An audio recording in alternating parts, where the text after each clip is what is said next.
All right, so we're just going to go ahead and get started, Richard. First of all, thank Okay. you for being so flexible and being so patient with me when I couldn't do this. We're fine. We're good. Is that an Australian thing? Do you think, I've been to Australia twice and I found everybody to be very down to earth and very funny. Yeah, that's pretty true. Yeah, we're fairly relaxed people. Um, I just think we have this. We have a multicultural nation, and that in itself is terrific. Because I come from a multicultural background. My late father was Polish. My mother was English. So, and in Tasmania, for example, which is relatively small compared to the rest of Australia, we have such a diverse population and everybody just seems to get on. It's good. It's really good. Yeah, I that's exactly what I noticed was that everybody just kind of seemed to get on, like you say. And just a sort of like a fun, like it kind of felt like Australians might value fun. I think we do, but I think the way things are going with COVID and with the economy, things are still pretty tense underneath. So I think there's that illusion that everything's okay, but with the struggling class uh, in our country, things are not good, Yeah, and there is quite a deal of homelessness to deal with. There's lots of social problems, but we do get out and enjoy ourselves. yeah, We've got such a diverse range of country to go to, a landscape to go to, that people get out and play sport and get out in the bush and do stuff. In other words, they don't sit idle.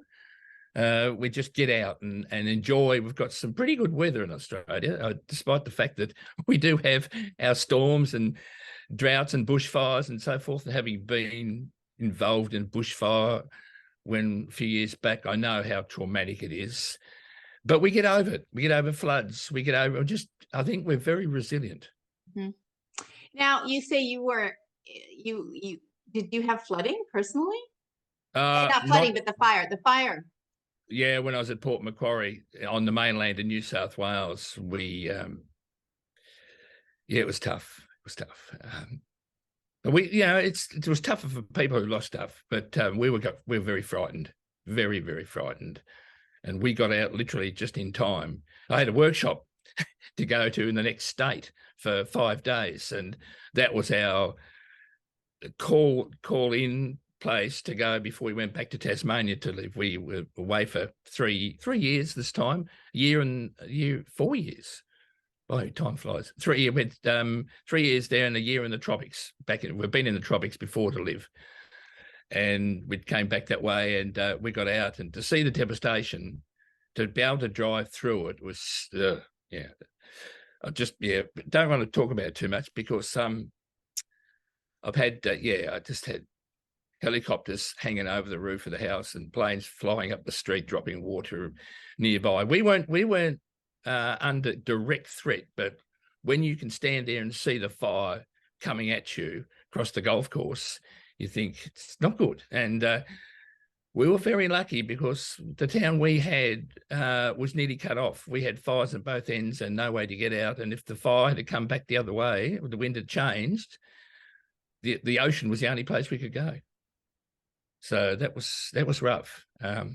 It makes you appreciate not only life, I think appreciate your landscape you live in, because when it's destroyed, you lose something special, but it does grow back. I mean, it's amazing to see the landscape now recover. It's just amazing after 12 months how things grow back. Unfortunately, the poor animals, particularly the koalas, got wiped out. Millions of animals just died, and they take decades to replace. But the actual landscape itself, even in Tasmania, when we have bushfires here, the healing process of the land is just phenomenal. How things will shoot, and that's when seeds start to sprout, because seeds need fire to shoot again. And it just, I'm staggered by that when I go through the forest, and sometimes I've been through places where it's been burnt out. After a year or two, all of a sudden things are coming up again, and it's not long before the trees have got patches of green on them. It's just, I love that part, regeneration. I do love Right. that, but Well, I that just is asked the a question. very hopeful way to look at it. That is for It sure. is. It Yeah. is. I'm going I do want to know about Tasmania a little bit, but we are going to move over and I'm going to share my screen so that we can see your work. Here we go. So, and here I believe is your studio. A lot tidier than it is today. Oh, oh dear. Yes, I should have had a before and after. But anyway. Yes, this is where we moved. In Launceston, I've got which is the northern capital city of the northern city of Tasmania. We consider it the capital of northern Tasmania. But anyway, a lot of parochialism between the north and south in Hobart. Mind you, I was born and raised in Hobart and went to art school in Hobart and taught most of my life when I was teaching full time in the north of the state. So to have one's studio is so precious, to have one's own place to open the door, go in and leave it as you want and get out the day, shut the door, and then it's your world, it's your space. It's something that I treasure, and I know a lot of people don't have studios, have kitchen tables and lounge rooms and so forth, and I know that they would appreciate the chance to have your own space. And one day, as an artist, I think everybody should aim to have their own space. It's just solace. You don't have to have music playing, although I do at times, but you can listen to the rain or just listen to what's going on outside, or just be yourself and immerse yourself in what you're doing. Yeah. Yes, I agree. And I've also often encouraged people, if nothing else, clear out the closet of a spare bedroom and stick your drawing table in there if you have to, but get somewhere Yes. away from the kitchen table if possible. Yes. But you have a beautiful, beautiful, beautiful, spacious, well lit studio, it looks like to me. I'm sure you do enjoy that. Just tell me before, well, actually, maybe we should look at, all right. I guess my first thing, Richard, is I don't know a lot of color pencil artists with this diverse of a repertoire, shall we say. I mean, you go from highly realistic to, very abstract, and from very neutral colors to very bright colors. Are you schizophrenic? I must be. I always think of myself artistically schizo. Definitely. I came out of art school as a trained painter and sculptor, and I painted mostly abstract. I did a lot of realistic drawing in my early days, and I love realism. But there was something about simplifying the subjects itself, the color, the texture, especially in sculpture, and got started in teaching full time, and sculpture went out the window because it's something you just need time and space to do. And so I kept up with my painting for a while, and I was still painting abstracts, and it comes back to me. I don't like to stick to the same thing. I just can't. Well, I don't want to. I just don't want to do it. I'd like to vary my week or my day or my month, and it just keeps my interest up. And once I retired from full-time teaching and started doing a bit of workshop stuff, I decided, well, my own time is up to me. And if I go from one thing to the other in the same day, which I have actually done, it doesn't matter. I'm not answerable to anybody anymore. I'm answerable to myself, if any, to be honest. It's just how I feel, how satisfied I feel at the end of the day. But I just love breaking things down into basic components. And my So time yep. do you have can you point to an earlier, maybe one of the earliest abstracts in color pencil here on this page? Or yeah. No, I don't think I put a really early one in. And I remember your bread pieces. Were those early? Yes. Oh no, they were not long after I retired. I just looked at I started looking at single objects and their value as where they came from. And I looked at bread. I thought, well, bread comes from the land. So therefore it belongs to the land. It's part of the land. And the more I looked at bread, I thought, oh, I can see landscapes in that, and I can see Yeah, fields. we do have a bread Yeah. piece. Yeah, there we go. There's a slice. That's an early slice of bread. Yes. And I've even got a local bakery interested. They support me by giving me bread whenever I want to do stuff. They provide me with loaves and rolls and what else. And I've done quite a bit. I've done some more lately too, which I haven't really published yet, put away. But I have my bread moments, and some people call me the bread man here, and because I had a few shows with bread. But I just like the texture.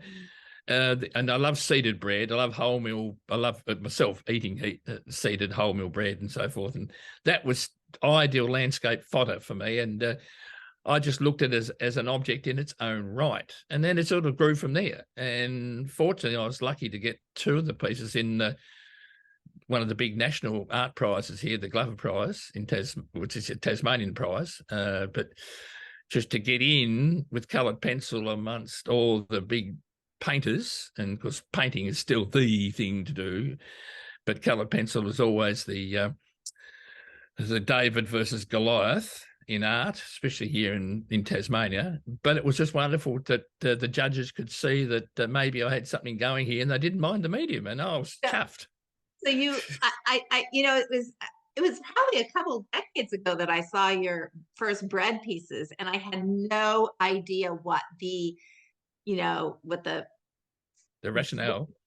The rationale. Yeah, I mean, I just loved them because they were like so different. Like nobody was putting bread into landscapes. But now that you've said that it comes from the land, it's like so clear. I'm like, oh, how did I not see that? It's just so cool.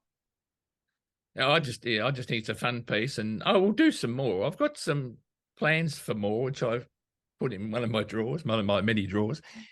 But it's one of those things that you have a light bulb moment and you think, yes, that's it. And you've got to go and do it, because light bulb moments can't be stored. They've got to be explored now, then. And it's just got to happen, because you'll lose it. And I document everything, yes, and take photos and set things up in my backyard. I have photo sessions where I sit and photograph things every hour on the hour for, say, 3 or 4 or 5 hours to get the light right. It's all about the light and the shadow, and play around with my subjects, because a lot of the stuff, my objects that you can see, stones particularly, they come from I collect them, but they come from the natural environment into my environment. And so I like that one, for example.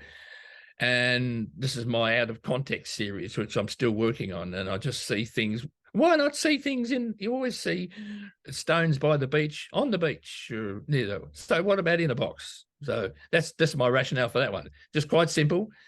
See things in a different light, and what do And they not only in a box, but I mean in an Amazon box, maybe. I mean, it looks like, I mean, you can see the postage label there. Yes, I was very careful to leave all that in, that bit, so you need to see bits too. It's just not a box. Yeah, that's true. I like barcodes. I think barcodes are terrific. Very abstract, but I like the fact that they identify that the box had a purpose in the first place, for some packaging to deliver something to somebody. In this case, something to me. And I can't remember what it was, but probably art supplies. But now it becomes a home for stones. So, I mean, and I use takeaway plastic containers. One of my last ones has just got some shells and bits and pieces from one of my favourite beaches, because I have beaches that I go to and collect as well. So it's just a fun piece.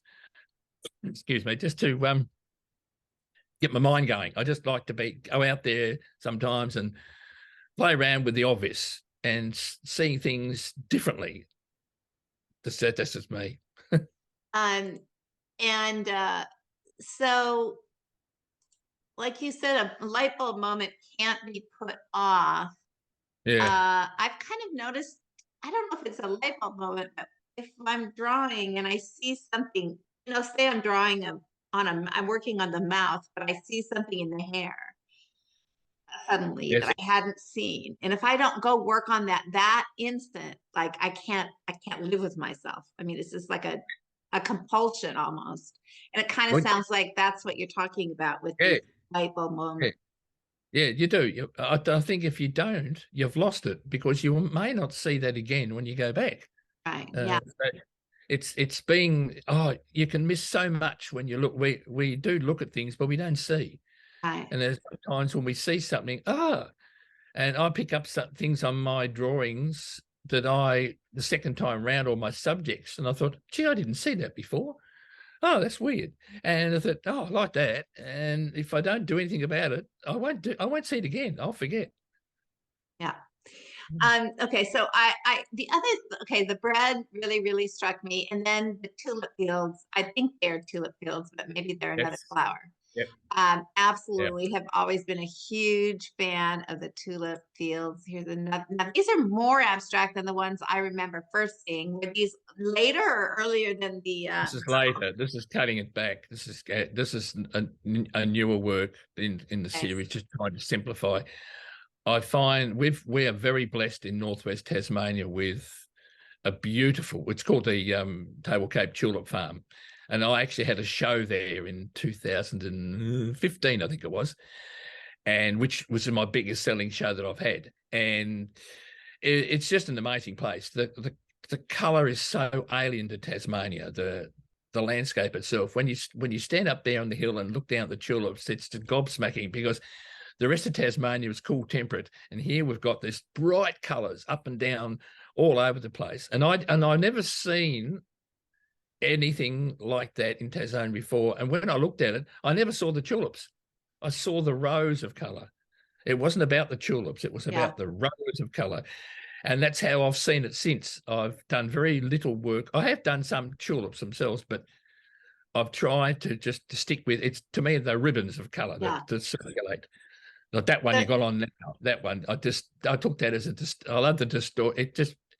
I find the colour so mind-blowing sometimes. I try to distort them and have a look at I wanted to see what I could do by twisting them a little bit and just changing the nature, adding a more of an abstract look to it, but still retaining the fact that there is a hill, there are trees, and there are rows of tulips going up towards the top of the hill. Just another interpretation of something that it's particularly like. And I love going back every September, late September into early October. The thousands of people just flock to the place to have a look. It's an amazing. Well, it's sort of shocking when I mean, it's almost jarring when a lot of your work is actually very muted, and then muted in tone, and then you have that just the brilliant rose. So you know what? Before we move on, I just thought that we have another Breadscape. Do you know what's the title of this? That was the Humble Landscape, Northern Tasmania. That was my first entry that got into the Glover. 2009, I think it was. Sold with I remember that because when the exhibition opened, within the first minute, 3 people lined up to buy it, and one got in straight away. It was actually was the major sponsor bought it, which is nice. But yeah, I set that now. That's taken. It's not set on location. The actual bread is set up in my backyard, and the location is in northern Tasmania. I went and carefully photographed. So I superimposed both. I brought both scenes together to make sure that it had some correlation directly with the landscape. And the mountains behind are called the Great Western Tiers, which house some beautiful waterfalls and walks. And that's at the top end of Tasmania. So the Western Tiers are basically the northern front of a big mountain range that goes through the top of Tasmania. But that's just it's a nice contrast. And the actual place itself, I know the owner. I went on the farmer, actually. I know and I actually taught 2 of the children, so from the farm years ago. So I have a connection with the farm, a connection with the bread, and so it all fell together really well. It just, and I was absolutely shocked when I got in the Glover for the first time. Yeah, I still remember opening the letter saying, and I thought, oh wow, and it was an amazing experience. And even the second time I got in with one with actually had the tulip farm on a slice of bread, and that was a totally different concept altogether. But it was about laying the table, but this one was about just the connection that it is the land itself. The bread not only came from the land, it belongs to the land. It's been grown there. Not that farm grew wheat, by the way, but that's another thing. But you can get away with a lot when you do art. But the whole idea is that it's from the landscape, and it's a simple concept. And I just value bread as a landscape object, making it more so in a landscape itself. Yeah, I've just always been fascinated. Now, this is another, That's the one. That's this the is one the I other got one in. you got in. Oh, Yes, okay. Wow. yes, yeah. And this was this is a much bigger slice. This is a full sheet. I think it was over a meter across, just to draw And in. it's just color pencil. Yes, just color pencil, and I've got the clouds, the shadow of the clouds going over the fields and so forth. And I could have put water in it for Bass Strait, because there's the Bass Strait, which is the joining strip of sea which goes from the Tasmanian mainland to northwest Tasmania. But I decided to make it float again as a slice in its own right, and it was good. I was so happy to get that one in. But that was a bigger slice, so Yeah. to speak. But then you also have these lovely, almost sweet little Yeah. landscapes that are, Early days, yes. yeah, that is an early days, 1990, I see. So that Yeah. was 33 years ago. That was, I started colour pencil drawing seriously 86. So it was I went through a quiet period, discovering what I could do. And I had this golden paper, which was actually printing paper, which was out of production. And I bought 60 sheets, I remember, from the art shop in Hobart of it before it went out of stock. And I've actually still got a couple of sheets left. But it was just beautiful to draw on with Derwent. In those days, I started off with Derwent Cumberland pencils. That's right, my first set. I now have about 40 different brands of pencils in my collection, but that's another thing. But I went through that period of that golden paper. It was just ideal for the Tasmanian landscape. So I was pretty gentle in those days with my work, not as aggressive as I got older. Yeah, you had a light touch. Yeah, I did. I think Yeah. I'd like to. Yes. So is this newer or older? Oh, that's a newer one. Yes, that's last year. Oh, Just a little study of I've I suppose adopted certain spots near, because I'm getting older now and I'm not as fit as I used to be, climbing mountains, fording rivers and so forth. I still get out into the bush, but I've got places close to home. This is only 30 minutes drive from my place. I'm very lucky. I've got some beautiful reserves and waterfalls within an hour of my place, so I can just hoot out in the car one day if I want to and go for a walk and take my camera. And that's another one. That's 45 minutes away. beautiful. That's part of a whole series of waterfalls.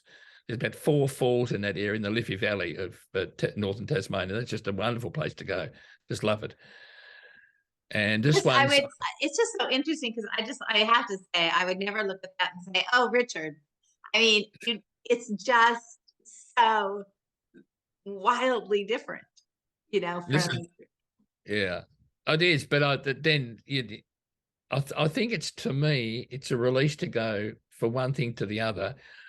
I must admit, I'm very patient. I think I grew that up from my parents, who were very patient with what they did. They're both very dedicated to doing things, and I get that. But there are times there where I get bored. I think, no, I've had enough.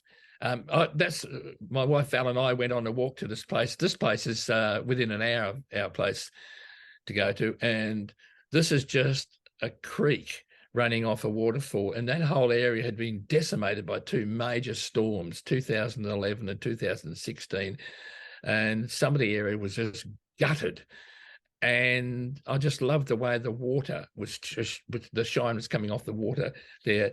It interested me, and that was just a lovely walk to go through, because my wife's into fungi photographing, because she does three-dimensional stump work, three-dimensional embroidery. She makes the most beautiful objects, and she's she's gone into forest floors like I've been lately with my artwork. So we go out together and collect ideas. It's just really good. That's wonderful. Oh, Yeah, yeah. I knew you have so many of these. They are absolutely exquisite. Those ferns. I don't Yes, really 'cause understand. I don't get how you're doing these ferns. Are you um working on a colored paper here, or is this white paper? no, that's on a white paper. To get the white of the water, I often leave some of the paper itself white. That's just Canson Meton's paper. You're That kidding. one. Yeah. And then, so you're But putting in. I do add white. I mean, I do add the luminance whites. I find the museum aquarelle white the strongest white. Right. The three top ones, the super color as well as the luminance whites, are pretty good as well to add to build up. Of course, there's no such thing as pure white in a lot of the papers I use. So by adding the pencil white, it does lift them a little bit. But I don't put any gouache, which I think is a good idea. And I see people have do gouache highlights and so forth, and I've got no problem with that. But I'll just keep it as pencil in that sense. So in this, yellow fern up here, are you Yep. filling the whole thing with yellow, the golden, and then going in with a black and negative space, or are you like literally drawing? Okay. I thought you might be I color lay the color in first, and then go in between. Okay. But yeah, It's fabulous. I mean, those ferns are just I would like to see a fern series. yeah. Funny, it's interesting. As I'm getting older, I'm starting to look at more simplifying things. I've devised a new theme for my workshops called color profiling, and it's going to look at the actual color content of what we draw. I'll post something up in the next few weeks on Instagram to show people what I'm doing, but it's a new way of looking. And I think it's quite exciting. I'm doing a proposal for some public art in Hobart, big installations, and this involves digital stuff, which is fine because I love digital art, and I do a little bit of digital art. Some of the digital art, like that last piece you saw, there's a little bit of digital art in that some of the pencil drawing. I do a little bit of digital drawing first because I've got chronic arthritis in my hands. And one of the reasons I've got chronic arthritis in my hands, I believe, is my drawing style. Because I push the pencil so hard with my hands, the last few years, I'm starting to pay for it. So I have days where I cannot physically hold a pencil in my hand. Oh my and it's really debilitating, and it's gutted me. So now I have days where I use just pure color pencil, and I draw softly, I draw gently, and I combine that, and I pre-draw some of the stuff, not all, only some of it, some of my work. For example, all my bread series and things like that's all drawn up from scratch. But my stronger abstracts, if you just look at those stronger abstract drawings, point me to one. That one there. I mean, these any of the ones in the middle here, the big leaves floating in the water. Yeah, things like that. Now that's come from my time in far north Queensland. I push my pencil in. There's no blender used in that. That is all straight luminance pencil, believe it or not. And I just draw it up. But in doing that, it's physically so hard on my hands over the years that if I do it now, I actually have to get my hands to a stage here where I can do it. And I can only work on it for a day or two, and I've got to stop because I can't do any more because I press too hard. I don't build up in layers. It's just that the luminance pencil I find is so beautiful to work when it's warm on paper. And I always make sure my pencils are warm any time of the year before I work on paper. I'm able to draw this one up just straight without any, and it's not drawn on white. It's all drawn on coloured, usually red, would you believe? I use red board. This is pastel board, not paper, that I draw on. So I can push the pencil in, and the results. How do you warm your pencils? Very good question. I just have a heat pump on in my studio, or I put them in the sun, just in a warm atmosphere. I don't go into my studio when it's cold. Summertime's not an issue. Summertime's fine. But in the winter here, it is cold. So I put my heat pump on and leave it for an hour or so, and my pencils get to the stage. I hear my pencils. You can listen to a pencil when it's cold. You listen to the grate. And when my pencil's warm, there's virtually no noise when it applies to the board or whatever support you're working on. It's just amazing. Now, have you ever thought about warming the surface? Yeah, you could warm the surface, but in my room, that's true. The board, it does get quite warm with my heat pump, because my studio's a confined space. It's not too huge. It doesn't take long to actually warm up. Yeah. But yes, that's I can see that the Wacom, the board. What's the lady's name? It does the yes, Esther Roy.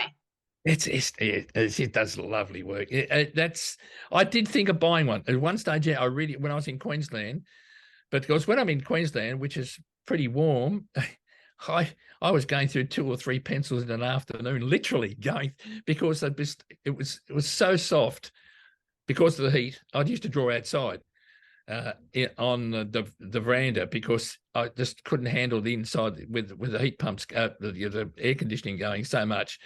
I drew outside, and it was so soft, and it only then dawned on me that the warm pencil is the answer. So whether it's Prismacolor, for example, which work far better when it's warm, that's how I work now. But in those days, I'm paying for my eagerness to push pencils. And even these days now, I use a blender. I don't use spirits or anything like that. I don't believe in it. That's just me. I just was brought up to use a pencil as a pencil. And I see what people use, and I love it. I love to see the variations. But I just use the pencil, and I try not to... I try to be as straight as I can with it and just blend it. I love blending the pencils. It's a test for me to blend the pencil, the colours, to get the colours even without even using a blender. And it takes a bit of time, but when you use good quality material like good pencils, it's not an issue. So these are before I go on, so Millie, who's in attendance, said, "I just love your diversity, absolutely gorgeous work," and I agree with her. So these are leaves, you said, floating. Yes, I have a whole series. I just one day when I was teaching, I taught a number of 5-day workshops in Cairns.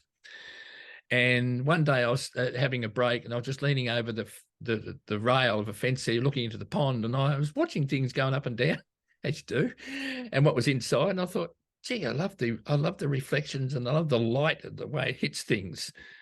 And I thought, hey, maybe I should photograph this. So of course, because I photograph like any good artist, I photograph anything and everything. So I just looked at it when I went home back to my place that night, and I thought, there's potential here. And so, and I actually, from there on, I've done, I don't know how many works, 50, 60 or more on that series that it's just grown. Like this one. I love this one. Yeah, I love this beautiful. one. I love it because it's got energy in it. It was just water pounding down on this one leaf, and there were bits of other leaves in the corner coming down. They were just floating down the stream, and the light was coming through, and it was a particularly nice sky, but it was filtered because of the trees over the front, so you only saw bits coming. So I've had a bit of poetic license with it as well, but I just found it happy. I actually loved doing it, and I just think all artists should love doing their work. Don't worry about how long it takes, just do it and enjoy the process, because art to me, or drawing in particular, is more about the therapeutic nature of doing it rather than the product itself. The product is a bonus that we get from doing it. But if you enjoyed, your happy space is actually doing it, It's just wonderful to do it. At the end of the day, you look back, and when it's finished, you think, that's a great memory. I enjoyed that, and you love it as well. And if you put it out in the gallery and somebody goes, don't like that, don't worry about it, because you love it. It's your work. But when you sell it, like that, when you see the red dot there, you go, oh, well, somebody loves it too, and, as well as me. And then you might think, I don't want to let it go. Why did I put it there in the first place? But but it is, though. I just find that the therapy of doing drawing, coloured pencil drawing, is well underrated. I think people get too much lean towards I've got to get it done. I've got to get it done, and I've got to get it into the gallery, or I've got a client wants this, wants that. But if you can enjoy your work and get so much out of it, fires you up, and it just relaxes you as well. You shouldn't get too tense with drawing. Now, I have to say that although I can get lost in drawing, sometimes I get real anxious also, and have to like get up and move away, because there's this buildup of tension or something as I'm working on something. It doesn't sound like that happens to you. Oh, no, it does. And what I do is I take the piece off the easel. I have 3 easels usually going. I have 3 works on at the same time. So I can work on one for an hour, one for 2 hours, or one for a day.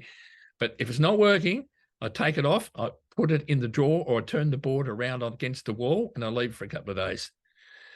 And then I come in one day, I'm thinking, right, I'm going to tackle it again. And I turn it around, and I usually see the problem straight away. And if I don't, I turn it back around again, and I come back in another day. It works. I guess that I personally don't really like my own work. Like maybe I've been happy with 2 or 3 in my lifetime. But it sounds like you actually are happy with your work when you're finished. A lot of it, yes. Not all of it. No, I admit we don't. It's not a perfect world, and we don't get perfect results all the time. But I tackle something now that I'm at the age there where I take my time a little bit more. I actually enjoy the process of opening the door in my studio, coming into my studio, and then anything else is a bonus. So if I'm doing some work for the day, I have deadlines. Being a teacher, trained teacher, I know all about deadlines, so I'm pretty reliant. I've just finished a small amount of work, 5 for a group show coming up next month, and I had to get that to the framers on time, and now it's all back from the framers, ready to go. And there's all these processes, but I actually do enjoy tackling work which makes me feel happy. And I just think going out and choosing your own subjects and exploring in your own terms, like this one, for example, it's just that's taken. Now, this is an interesting story. We have a moth in Australia called the scribbly gum moth, and the scribbly gum moth lives in certain parts of eastern Australia, and I've actually found it in southern Tasmania, which I'm quite amazed because it's not actually recorded that it is. But anyway, I have. And it makes marks on the Australian eucalypt, the 3 species of eucalypts which grow. And anyway, this is Eucalyptus signatus. So it's called that because it looks like someone scribbled on the bark of the trees. And the moth makes that by burrowing underneath inside as the caterpillar goes through, and it eats its way in and out. And once it comes back out of the tree, it flies off as a moth and starts the cycle again. But when you see the gum trees, it's got these beautiful trails. So I've been using these trails to define the landscapes which I've been in. And so this is an example. If you look carefully, you can see little hills and so forth. These are actually made marks that I've recorded. They're actual marks of the moth itself. So they're not made up. That's from observation. It's what I've done with them that makes it different. So these little marks down here, these diagonals, yep. Pick these up from parts of the tree. I've rearranged some of them. Some of them I decided to move. Have poetic artistic license, they call it, where you can play God for a few minutes and say, right, don't like that. So you move that around there and you change that. And that's all part of being yourself. It's how you see it and where you take it to, because I just don't want to reproduce something. I find sometimes that direct reproduction of things leaves me a bit cold. I just like with abstract work, I like to play with the shapes and change it just to make visual sense of what I'm looking at more than anything else. Denise Howard has asked, what color paper is this piece done on? But I think she might have been talking about the previous piece, which we were looking It's on at. board. That's cans. It's cans and pastel board. Well, it's called framing board now. They keep changing it. That's poppy red framing board. Really? And you got those brilliant whites? Yep. Oh, yeah. It's luminance, you see, and museum aquarelle whites, both of them. This is where the Caran d'Ache pencils really shine because of they're so gutsy in their pigment. And that's another one you got an arrow on there now. See, that's again on pastel board, and that would be on the same color too, actually, as well. Poppy red. It picks up. That's just one leaf pushing down into the creek. And there, when there's tiny little bits of fragments of leaves coming in there as well. But again, breaking it up and looking at it as an abstract piece, to me, it fires. I actually love that piece. I've actually done 3 versions of that, all different, but 3 versions of that area because I've changed the composition. But I just like the way that the shapes play with each other, the major big thrusting shape and all the supporting little pieces around the outside. And to me, it's got a landscape feel in it, but it's abstract. It doesn't matter. I just like it for the color composition. What's the title of this piece? Oh, you got me now. Okay, sorry. That's all right. I have to pass on that. No problem. This is very, this has fewer of the small little elements, so it's kind of intriguing. Yeah, this is called from my Drift series. I just had an exhibition in 7-star, would you believe? We have a 7-star accommodation in Launceston. And in the restaurant there, I had it at Christmas time. I've had 3 years running. I've been the feature artist there. And I just love this series. This was on red too, this one. And it makes the yellows pop. The yellows pop really well on this. Again, there's no blender on this one. It's just all straight pencil. And I had to suffer for that one because it was physically hard on my hands, but I got them done. I got the series done, but I just love that arrangement. And this has come from a combination of my water studies and also my study of Tasmanian landscape aerial views. I've had a few times I've been flying over the state in the planes and having a look and started taking photos and thought, I've been down there and I've walked down there. It doesn't look anything like what I'm looking at now. And I thought, gee, I've got to use that. I've started to do a few aerial views, which is interesting now because my wife bought me a drone and I'm about to have it insured. And as of next week, I'm starting practice and I'm going to do a bit of droning in the landscape and see where that takes me with some of my ideas for aerial views. But yeah, I found this one. This is one of my satisfying works I did last year. Yeah, I love it. I love it. Love it. Love it. You don't know the title of this one either? No, it's called something Adrift. It's a Drift title in it. I just love it. Should at least, yeah, but it's to do with the Drift series. But landscape drift. Landscape Drift. I think it was. Yeah, because I'm doing a lot on climate. We've got a lot of, like everybody else has, our landscape has changed over the last 20, 30 years. Some of my landscapes I draw are just really have impacted by climate change. That one there, that one. Which one? This yeah, that tree? one. Okay, so that's what I was going to go to next because I love your trees. This has got a history. Between 1935 and 1939, between the capital city Hobart and where I live in Launceston, there were planted 6,500 trees from all over the world. Now, all these seeds were previously collected and grown near where I live in a place called Perth, south of Launceston.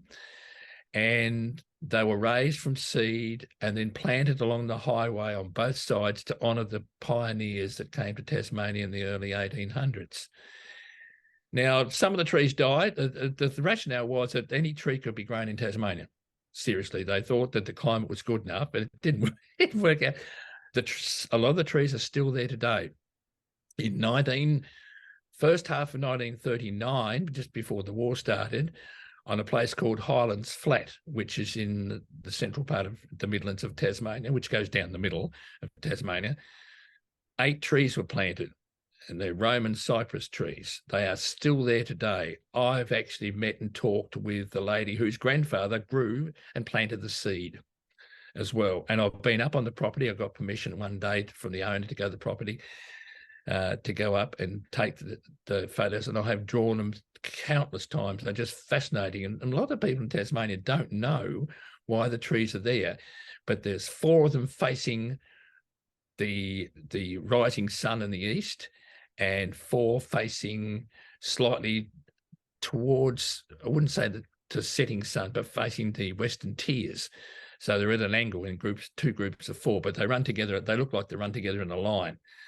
They just fascinate me, and I keep going back because it changes. It changes. This tree here in front had a lightning strike, and it actually didn't wipe the tree out, but it actually killed part of the tree, and the other part of the tree is still growing. I just think that's resilience. That's terrific to see that. But these trees are very meaningful for a lot of people, and you can still see some of the original trees down what's left of the highway, because the highway's changed now, new roads, widening and new directions and so forth, but a lot of the trees can be found still, and these 8 trees still remain today. So these, you have prints of these available on your website, is that right?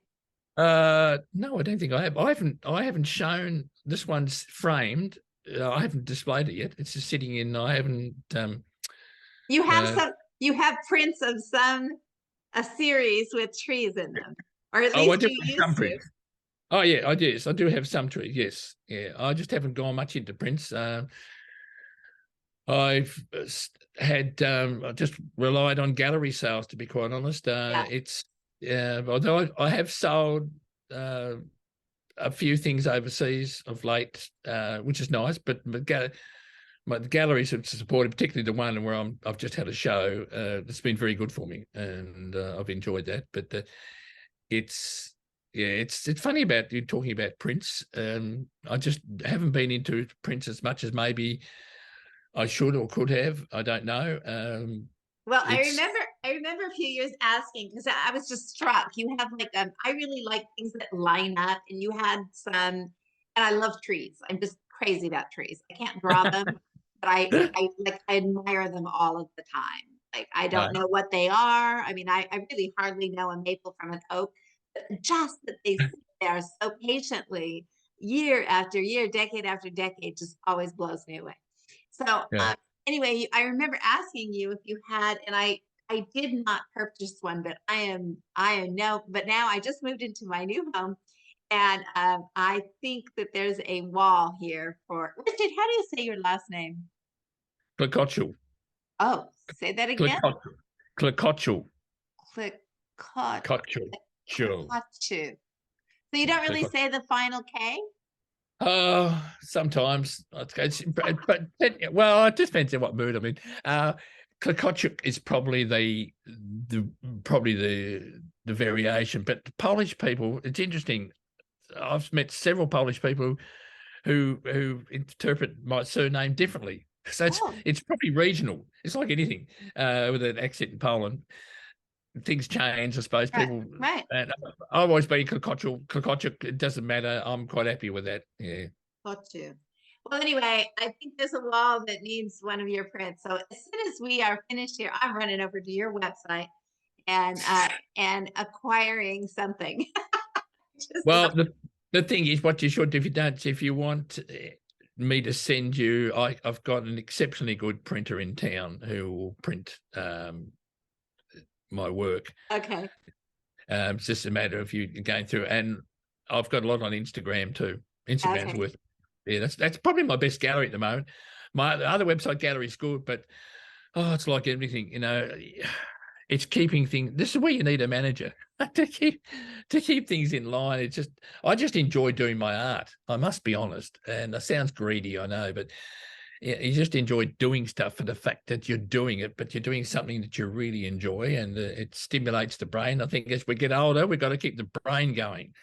It's really important. I keep reading about this, so I'm doing my brain stuff all the time where I can, and read when I can, and that sort of. It's. I think it's stimulating. I find art so stimulating too, and I love the research. I think research in art is very underrated. I go back to a place time and time again to see the change and revisit it, but it's never the same. Landscapes never stay static. They do change. Before I move on, two things. Denise in the chat said, I see a new tree print in your future, Anne, because I have purchased one of Denise's tree prints, and it's absolutely gorgeous. And then the sky here. I mean, we can't move on without talking about the sky. Do you remember how you decided to do it this way? I wanted to be textured. So because of at the time I did that one, it's a little bit of digital in that one. There is a little bit. Yeah, I can just see there is. But I just drew it, most of it's individual strokes, just building it up with the pencil with various blues. That's polychromos, that one, if I remember rightly, which I find is good because I don't have to press as hard on the paper to That get white. that. It's on white paper, that one. It's on Metons again. I don't quite like Metons, so I think it's a very good paper. And I would normally, I was so disappointed when Canson started reducing their colours, because one of their colours, 502, Havant Clair, they used to have, was my best colour that I used to use Canson paper with for years. It's a brownie sort of colour. It's gone. It's not on the market anymore, and that's so sad. It is, and and all my abstracts basically are either on red or white. That's just about all I've got left to choose. But I don't mind. That's just the way it is. That's one of my distortion ones from the lower Midlands in Tasmania. Again, I like contours. As you can see, I'm into contours. I like geology as well. So I was looking at the contours of the landscape there as well. And this is an interesting. The Midlands, Tasmania, is very yellow most of the year, and when it rains, it goes very green for a short time. But now, because of they're bringing irrigation into some areas, they're growing things never grown before. It's changing, so we have patches of this and patches of that, which is quite interesting. The same again here, and just lines where there's a bit of farming and so forth. But yeah, I just find looking at the landscape and recording it, sometimes I get bored. I think I'd like to do something else with that and take it off somewhere else and still retain what I'm looking at, but just distorting it and twisting it a little bit. If we all did that, or did that a little more than we do, I mean, I think a lot of color pencil artists are just afraid of landscapes because they're so big and so detailed, and they would take so much time and all of that. And then you just solved that by that was one of my first drawings I did. Oh, really? One of my trout streams. It's just a little study. That's just to start off early days of playing around with pencil. It's not a very good quality photo. It looks a lot better in reality when I did it, but in those days, that's this one. Come back the other way. That one too, but the dark one with the mug in it. Oh, this back there. Oh, yes. That one. Yeah. This won me my biggest art prize. That one, and that was 10,000, and which is good for an open company. I was very happy to win that. And this is an art award in the Northwest Coast called the. Wait a minute. What did you say? Did you say you won 10,000? Yeah, that was worth 10,000, that one for me. And I drew. There's a farm nearby, about 40 minutes away, where there was what's called shearing quarters, where the shearers used to live when they came to spend weeks shearing all the lambs on the property. And it's a very historic property. It's only been changed. It's only changed hands 3 times, or maybe twice, 3 times. And it's called Cheshunt. And the shearing quarters in there had been left. It's like somebody walked out the door and left it. And I found this old enamel mug on the property, and the farmer only let me have it. And so I've still kept it. So I put it on that table, and I just wanted to talk about the past. Everything had shut, and it was, to me, it was just like somebody walked out, and it was the spirit. There's something about the place when you walked in there, besides the dust. Oh, I remember the dust. And there was just light coming through a crack in there, and it was totally deserted. But it was just one of those moving places. And on the door was recorded, you probably can't see, but the little marks there on the door was recorded the daily activities, how many sheep they shorn, or how much potatoes, bags, and so forth. So the door itself was actually a recording of what had happened in the early 1900s. It was amazing.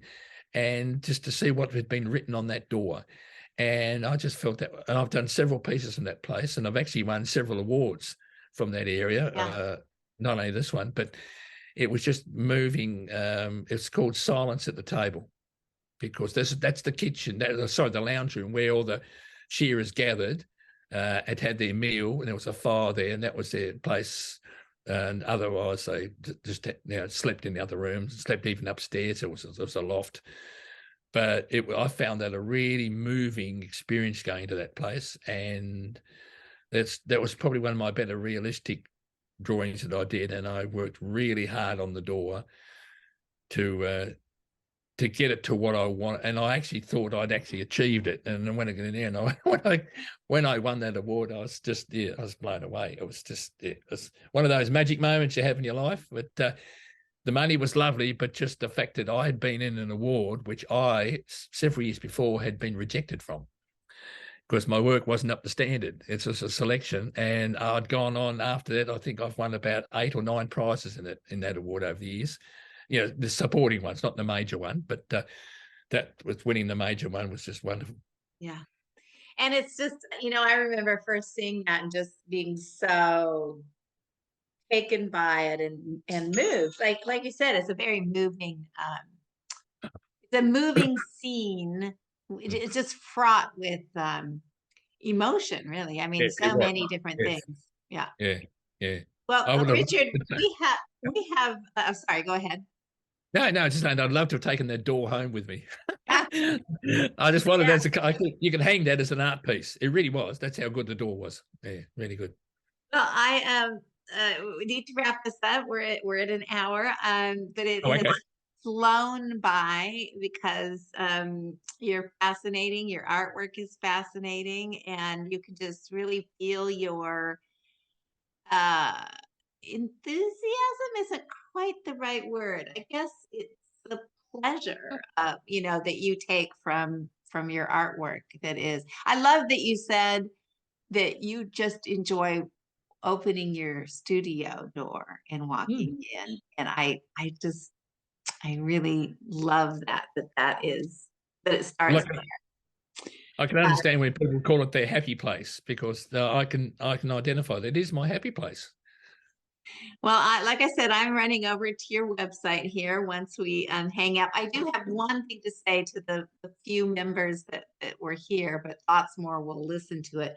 In 4 or 5 days, you're going to get the May issue of Color Magazine, and it's in the From My Desk. It's going to say, I'm going to tell you that I'm in Japan as you read this. But I am not going to be in Japan in 5 days. That was a big mistake on my part. We write the magazines 6 weeks in advance, and I got things mixed up. I just got back from Japan. So when you read that, don't think, how did she not mention that when she was talking with Richard? It's just a mistake. Anyway. Anyway, Richard, thank you so, so much coming from Tasmania today to let us into your head and your life and your studio and your art. And I just really, really, really appreciate it so much. Oh, thank you, Anne, and thank you for your interest and encouragement, not only for me, but the work you do around the world, fostering coloured pencil as the art medium it should be. I just think is wonderful, and I really appreciate your interest in my work, as Well, well as the work of other people. Thank you. yes, thank you. And Denise says, love your work, Richard. And I think we all Love you, do. Denise. All right. Bye-bye, everybody. Thank you Bye-bye. for coming. Bye-bye.